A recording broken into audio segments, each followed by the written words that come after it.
This video contains news and analysis related to a recent terror attack in Kashmir. The content may include sensitive visuals and discussions that could be distressing to some viewers. Viewer discretion is advised. We strongly condemn all forms of violence and terrorism. The purpose of the content is solely to inform and create awareness based on verified reports. আরে কম দে কিন্তু খাঁটি দে MDH Kashmiri লাল লঙ্কার গুঁড়ো MDH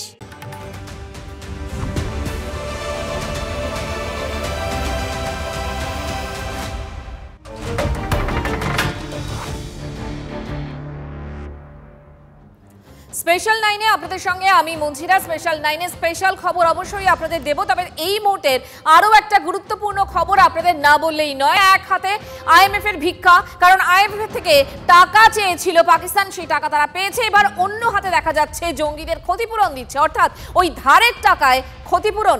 লজ্জা নেই পাকিস্তানের, খুল্লা জঙ্গিদের সাহায্য ইসলামাবাদের। কেন এই কথাটা বলছি আরো বিস্তারিত জানবো। রক্তিম ঘোষ আমাদের সঙ্গে রয়েছেন, আমাদের প্রতিনিধি জানাবেন। রক্তিম, দেখো, এই 14 কোটি টাকা মাসুদ আজহার তার পরিবার এই ভারতের যে হামলা করেছে এবং ভারতে যে জঙ্গি ঘাঁটিগুলো ধ্বংস করেছে, তাতে মাসুদ আজহারের পরিবারের বেশিরভাগ সদস্যকে কিন্তু ভারত খতম করেছে। তারপরে পাকিস্তান মাসুদ আজহারকে 14 কোটি টাকা কম্পেনসেশন দিচ্ছে।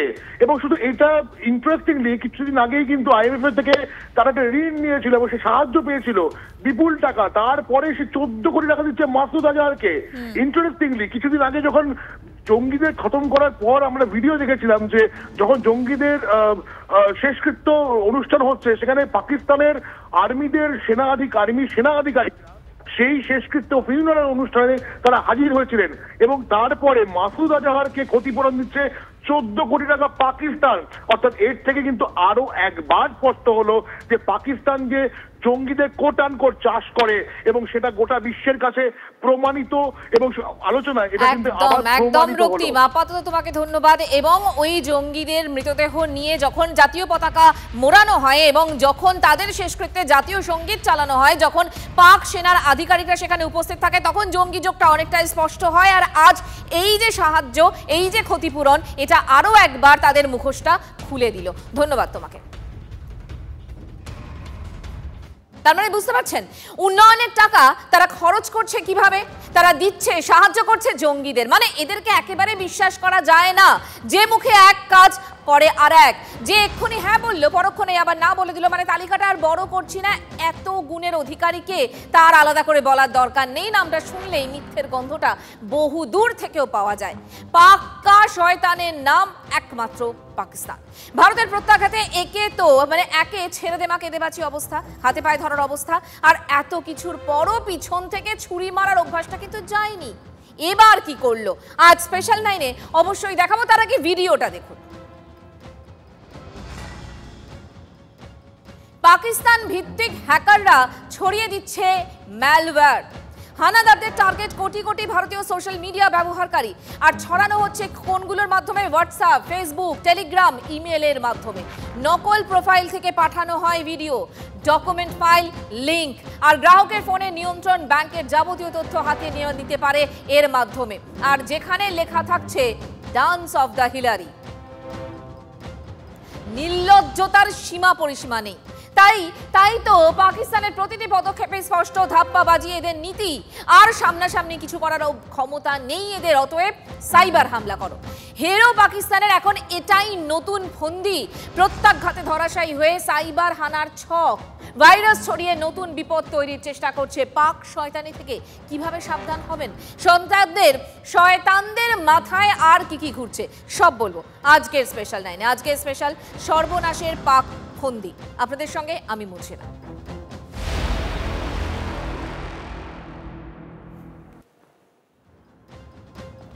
ডিজিটাল ভারত, উন্নত ভারত, আর সব দিকে ব্যর্থ হচ্ছে পাকিস্তান। বারবার আঘাত আনতে চেষ্টা চালাচ্ছে ভারতের উপর। মহারাষ্ট্র সাইবার সেলের একটি রিপোর্ট মাথা ঘুরিয়ে দেওয়ার জন্য যথেষ্ট। রিপোর্টে বলা হয়েছে যে অপারেশন সিঁদুরের পর পাকিস্তানের তরফে 15 লক্ষ বার ভারতে সাইবার হানার চেষ্টা করা হয়েছে। তবে প্রায় সব চেষ্টাই ব্যর্থ। মূলত আমাদের দেশের বিমানবন্দর এবং বিদ্যুৎ উৎপাদন কেন্দ্রগুলোর ওয়েবসাইটে সবচেয়ে বেশি সাইবার হানার চেষ্টা হয়। তার মানে সেই পিছনের দরজা দিয়ে পাকিস্তানের কাপুরুষের মতো হানার পুরনো ছক আরো একবার সামনে চলে এলো। দেখুন, এখন যুদ্ধ দুভাবে হয়, একটা সামনাসামনি আর একটা হচ্ছে সাইবার জগতে। এক যুদ্ধ থামার পর আর এক যুদ্ধ, তার মানে সেটা সাইবার ওয়ার।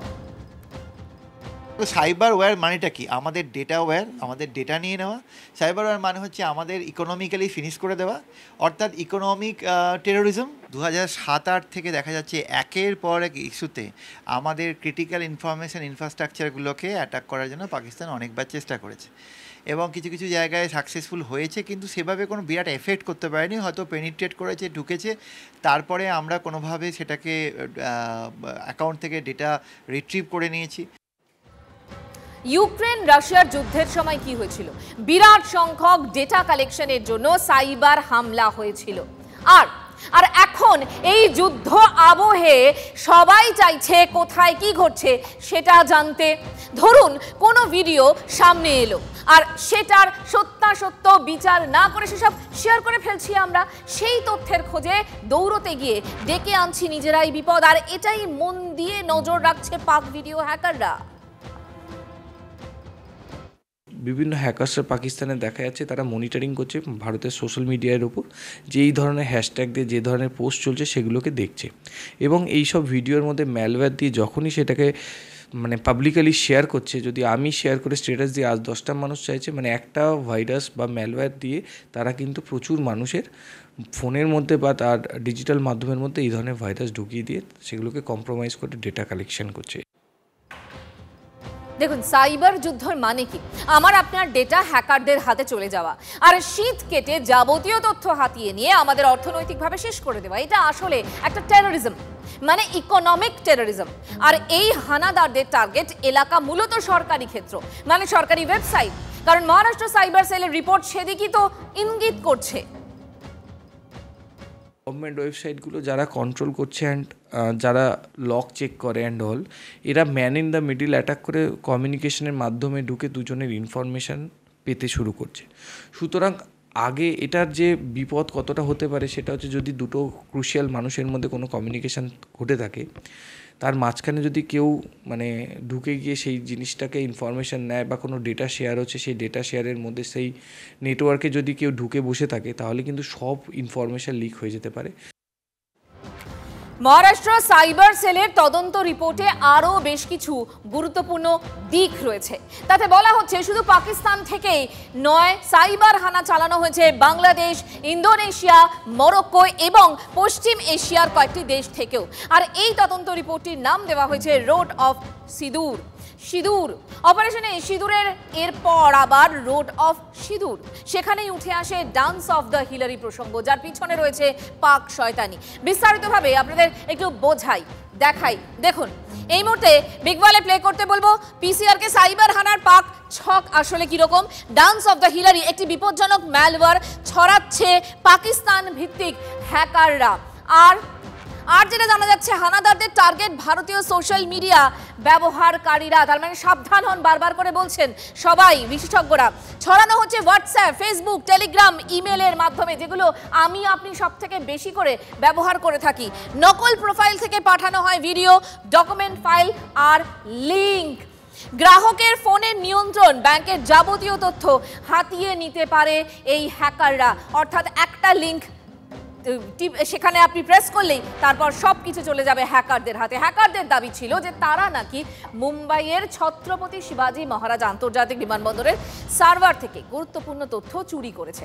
এখানেই শেষ নয়, তাদের তরফে এও দাবি করা হয় যে ভারতের বিভিন্ন বিদ্যুৎ কেন্দ্রে সাইবার হানা হওয়ার বহু জায়গায় বিদ্যুৎ নাকি পৌঁছচ্ছে না।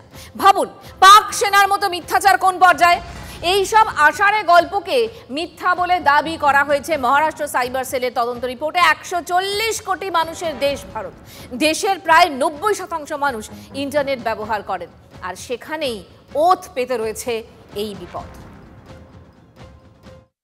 একটা যদি ম্যালওয়্যার আসে, একটা যদি মেটাসপ্লয়েট আসে এবং সেটা যদি আমরা ইনস্টল করে ফেলি আমাদের সিস্টেমে, সেই সঙ্গে সঙ্গে আমাদের আরও 10টা সিস্টেমের মধ্যে ঢুকে যাবে, আমাদের অফিসগুলোর মধ্যে ঢুকে যাবে এবং আমাদের অফিসের বিভিন্ন সিস্টেমসের মধ্যে ঢুকে গিয়ে এরা কিন্তু আমাদের সিস্টেমটাকে হ্যাক করতে পারে, ডিনায়াল অফ সার্ভিস করতে পারে, আমাদের সার্ভিস বন্ধ করে দিতে পারে, অনলাইন সার্ভিস, যে কোনো সার্ভিস, এবং যেটা করতে পারে আমাদের ইম্পর্টেন্ট ডেটা কালেক্ট করে সেগুলোকে মিসইউজ করতে পারে, ইউজ করতে পারে এবং আমাদের ব্ল্যাকমেল করতে পারে।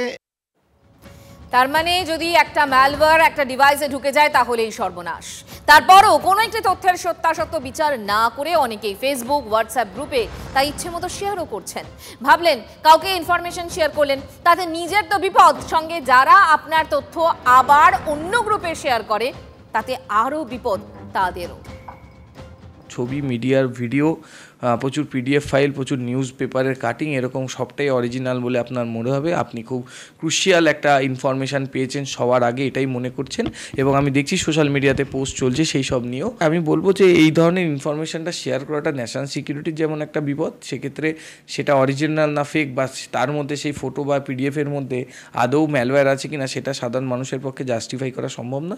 সুতরাং বাঁচতে গেলে এবং বাঁচাতে গেলে দুক্ষেত্রেই একটাই উপায় যে এই ধরনের জিনিসপত্র থেকে শুধু দেখুন, শেয়ার করবেন না, বা 10টা লোককে আপনি বিপদে পড়ার সাথে সাথে আর 10টা লোককে বিপদে ফেলবেন না। অর্থাৎ ডিজিটাল দুনিয়ায় পদে পদে সতর্ক থাকা খুব দরকার, আর সব সময় সতর্ক ভারতও। প্রায় 4 দিনের সন্ত্রাসের বিরুদ্ধে যুদ্ধ, অপারেশন সিঁদুর, তাতে কি বুঝলো বিশ্ব? আমাদের সামরিক শক্তি কতটা তৈরি, কতটা সক্ষম তা বুঝিয়ে দিয়েছে ভারত। যেমন ঝড়ের গতিতে অ্যাটাক, তেমনি জমাট ডিফেন্স, ফাঁক ফোকরের জায়গা একেবারে বন্ধ। যা ভেদ করা দুনিয়ার কারোর পক্ষে সম্ভব নয়। একটার পর একটা পাক ড্রোন, মিসাইল উড়ে এলেও সবই তো মাটিতে, কিছু করার আগেই সবকিছু শেষ। ভারতের এয়ার ডিফেন্স মানে S-400 এতটাই শক্তিশালী যে আঁচড় করার কাটে মানে অনেকটাই আগে হামলাকারী একেবারে খান খান হয়ে যাবে। পাক হানাদারের মতো একই দশা সাইবার অ্যাটাকারদেরও। এই যে এত মনমন তেল পুড়িয়ে পাকিস্তান ভিত্তিক সাইবার হানাদাররা সবকিছু অচল করে দেওয়ার ষড়যন্ত্র করেছিল, তার ফল কি হলো বিগ ওয়ালে আপনাদের দেখাই। দেখুন, পাক সাইবার ছক একেবারে বানচাল। কথাটা কেন বলছি? পেহেলগাঁও হামলার পর ভারতে সাইবার হানার ছক কষা হয়েছিল এবং বিভিন্ন ওয়েবসাইটে 15 লক্ষ বার হানার চেষ্টা করা হয়েছিল। ব্যর্থ পাক মদতপুষ্ট হ্যাকাররা সাফল্য মাত্র কতবার জানেন? 150 বার। পাক মদতপুষ্ট হ্যাকারদের সাফল্যের হার 0.001%। বুঝতে পারছেন? মজার বিষয় হলো পাকিস্তানের হ্যাকাররাও তাদের দেশের দুরাচারীদের মতো আগমার্কা মিথ্যাচারী। সবকিছু ফুলিয়ে ফাঁপিয়ে অতিরঞ্জিত করার চেষ্টা, দাবি করা এই করে যে এই করে দিয়েছি আমরা, ওই করে দিয়েছি আমরা। আসলে কি হয়েছে ভাবুন, একটা দেশের মদতে 15 লক্ষ বার সাইবার হামলা চললো, আর তারপর খুব বেশি হলে 150 বার সফল হলো এই সাইবার অ্যাটাক। আর তার মানে এই হানাদারের যে ব্যর্থতার ইতিহাস লিখতে গেলে একটা মহাভারত হয়ে যাবে। অপারেশন সিঁদুরে ভারতের সামরিক শক্তিতে পর্যুদস্ত হয়েছে পাকিস্তান। ভারতের প্রত্যাঘাতে মুখ থুবড়ে পড়েছে সে দেশের সামরিক ব্যবস্থা, কিন্তু তাতেও শিক্ষা হয়নি পড়শি দেশের। তারপরেও তারা সাইবার হ্যাকারতে দিয়ে ভারতের গুরুত্বপূর্ণ তথ্য, ভারতের সাধারণ মানুষের তথ্য, ভারতের সাধারণ মানুষের অর্থ বা পকেট খালি করার চেষ্টা করছে। কিন্তু সেখানেও আবার পাকিস্তান এবং পাকিস্তানের সঙ্গী দেশগুলির যে সাইবার ব্যবস্থা মুখ থুবড়ে পড়েছে। কেন মুখ থুবড়ে পড়েছে? সাইবার বিশেষজ্ঞরা বলছে যে ভারত শুধু সামরিক দিক থেকে নয়, সাইবার জগতেও ভারতের শক্তি অপরিসীম। পাকিস্তান, সেখানে পাকিস্তানের শক্তি ভারতের নখের যোগ্যও নয়। সেই কারণেই সম্প্রতি যখন এই প্রত্যুত্তর বা প্রত্যাঘাত চলছিল, সে সময় মহারাষ্ট্র পুলিশের তরফ থেকে একটি অন্তর্তদন্ত করা হয় এবং সেই রিপোর্ট সামনে এসছে সম্প্রতি। সেই রিপোর্টে বলা হয়েছে যে পাকিস্তান এবং বাংলাদেশ সহ তাদের কিছু পড়শি দেশগুলি বা বন্ধু দেশগুলির হ্যাকাররা ভারতে 15 লক্ষ বার সাইবার অ্যাটাক করার চেষ্টা করেছে এবং এই সাইবার অ্যাটাকের মূল টার্গেটই কিন্তু ছিল সরকারি এস্টাবলিশমেন্ট, অর্থাৎ সরকারি বিভিন্ন ওয়েবসাইট এবং সাধারণ মানুষের মোবাইল নম্বর। কিন্তু এই 15 লক্ষ বারে মাত্র 150 বার সফল হতে পেরেছে পাকিস্তান বা পাকিস্তানের সঙ্গী হ্যাকাররা। বাকি প্রত্যেকবার তারা ব্যর্থ হয়েছে, তারা প্রত্যেকবার মুখ থুবড়ে পড়েছে। এই তথ্য স্পষ্ট বলে দেয় যে সাইবার জগতেও ভারতের শক্তি কতটা অপরিসীম। অর্থাৎ এয়ার ডিফেন্স সিস্টেমের মতোই ভারতের সাইবার ব্যবস্থাও অত্যন্ত মজবুত। আমাদের সাইবার সিকিউরিটির সুদর্শন চক্রও কিন্তু খুবই মজবুত। ইন্ডিয়ার কাছে এখন প্রচুর সিকিউরিটি পার্সন রয়েছে এবং cyber security and ethical hacker রয়েছে, যারা এই ধরনের অ্যাটাকগুলোকে ইজি বাইপাস করে দিচ্ছে এবং সেগুলোর ক্ষেত্রে সেরকম কোনো রকম হিউজ কোনো অ্যাটাক হয়নি। তবে হ্যাঁ, এটুকু জানা গেছে যে ইউক্রেনের মতো বাকি দেশগুলো ইন্ডিয়ার ইলেকট্রিসিটি বোর্ডে যে ওটি সিকিউরিটি রয়েছে সেগুলোর ওপর অ্যাটাক করার চেষ্টা করছে, যাতে পুরো ইলেকট্রিসিটিটাই উড়িয়ে দেওয়া যায় এবং দেশটাকে অন্ধকার করে দেওয়া যায়। এটা একটা বড় সাফল্য বলে তারা মনে করছেন। কিন্তু ইন্ডিয়ান ওটি সিকিউরিটি এখন অনেকটা হাই হয়ে গেছে, যার ফলে এই ধরনের অ্যাটাক কিছু হওয়ার ফলেও মানে কিছু ঘটেছে আমি বলছি, কিন্তু তার ফলে সেরকম কিছু করে উঠতে পারেনি তারা।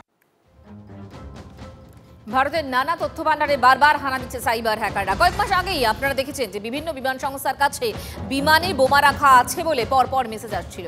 সব ক্ষেত্রেই পরে দেখা যায় সবটাই ভুয়ো মেসেজ, কিন্তু এর জেরে সারা দেশে বিমান চলাচল একেবারে ব্যাহত হয়ে পড়ে। বিমান সংস্থাগুলো কোটি কোটি টাকার ক্ষতির মুখেও পড়ে, যাত্রীদেরও চরম ভোগান্তির শিকার হতে হয়। মানুষের ডিজিটাল প্রতারণার শিকার হওয়া আছেই, আর এসবের মধ্যে পাক মদতপুষ্ট হ্যাকাররা তারা কিন্তু উপদ্রব বাড়িয়েই চলেছে। সাইবার হানা থেকে বাঁচতে কি করবেন দেখাই আপনাদের, এই মুহূর্তে দেখাই। অচেনা জায়গা থেকে আসা ভিডিও, মিম শেয়ার করা যাবে না, বারবার বলছি এটা। আর কি, অপরিচিত নাম্বার থেকে আসা লিংক বা ফাইলে ক্লিক নয়, কোনো রকম অপরিচিত নাম্বার থেকে আসা ফাইল বা লিংকে একদম ক্লিক নয়। ফাইল, গান, ভিডিও ডাউনলোডের সময় সতর্ক থাকতে হবে, খুব সতর্ক থাকুন। ফোনের সিকিউরিটি সেটিং, অ্যান্টিভাইরাস আপডেট নিয়মিত করুন এবং ফোনে সন্দেহজনক কিছু নোটিফিকেশন দেখলে পুলিশে অবশ্যই জানান। মেনলি অফিসিয়াল কোনো রকম নোটিফিকেশান ছাড়া বিভিন্ন নিউজ বাইরে ছড়াচ্ছে সেগুলোকে শেয়ার করবেন না। এটার একটি কারণ হচ্ছে এই ধরনের রুমার কিন্তু ছড়িয়ে দেওয়ার ফলে তার মধ্যে যে না ভাইরাস আছে না কি আছে, গভর্নমেন্ট সেটা কিছুতেই মানে এত কোটি মানুষের মধ্যে কার কাছে যাচ্ছে সেটা বোঝা খুবই মুশকিল। সেক্ষেত্রে এইগুলো থেকে নিজেদের সরিয়ে রাখা উচিত এবং এই ধরনের শেয়ার করা হয়তো সাময়িক শান্তি পাওয়া যাবে ইনফরমেশান এরকে মানে শেয়ার করে, কিন্তু যদি বিপদ ঘটে একটা শেয়ার থেকে আরও 15টা মানুষের কাছে যদি এই ধরনের ম্যালওয়্যার যায় তাহলে কিন্তু বিপদ 15 জনের মানুষেরই হবে। তার মানে বুঝলেন তো, একে ওকে অযথা শেয়ার নয়, ভালো করে যাচাই করুন, তারপর একে ওকে পাঠান। অন্তত যুদ্ধের আবহে সবসময় এ কথাটা মাথায় রাখুন। সাবধান থাকুন, সতর্ক থাকুন। আজকের মতো এখানেই শেষ করলাম, আবার দেখা হবে আগামীকাল। ভালো থাকবেন। বাহ, এবার রয়েছে স্বাদ। হ্যাঁ, অপূর্ব স্বাদ। এমডিএচ এর চাঙ্কি চাট মশলা, জীবনে আসল স্বাদ জাগলো। আসল মশলা, এমডিএচ।